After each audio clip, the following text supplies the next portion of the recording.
Good luck, Hao Hao and Xinhui, and have a nice day in Belgium.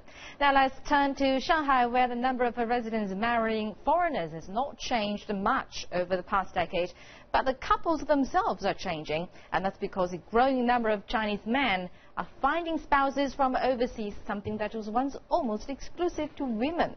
Chen Tingjie of ICS has more. This is the flower Yang Qingqing received from her German husband Alexander Brandt on Valentine's Day. He has bought her a flower every day since they met in Shanghai in 1998. At that time, Yang was an artist specializing in image design, and 1 year younger Brandt was a creative designer new to the city. A newspaper invited Yang to interview some artists in Shanghai, and she started with Brandt. And that interview was the start of their relationship. The first minute I saw her, I just thought to myself, this could be my wife. And so I decided, instead of her interviewing me, I decided to interview her. And my first question was, do you have a lover? And so that's how our relationship started. Yang said her parents strongly opposed their relationship at first.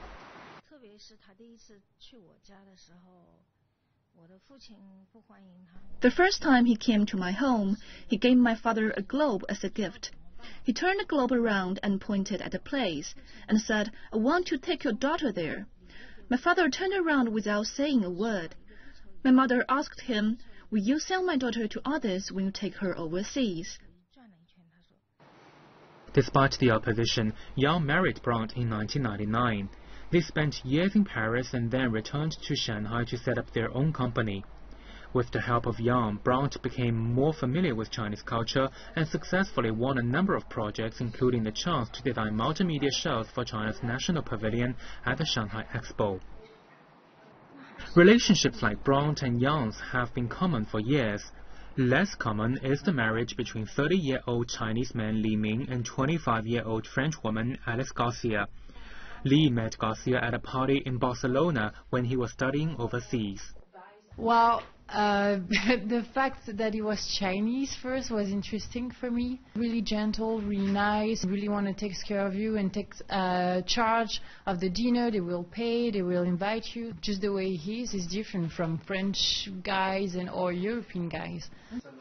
After becoming a couple, Li returned to China for his career and Garcia followed. They got married last May. Li says his family had no problem accepting Garcia as long as they enjoy their lives together. You know, sometimes it's difficult for communicate, but it's okay. It's okay. You know, without a lot of language problem, without any fighting. Yeah. Local civil affairs officials say more than 3,000 Chinese nationals registered to marry foreigners in Shanghai last year. That number hasn't changed much over the past 10 years, but more local men are marrying foreign women.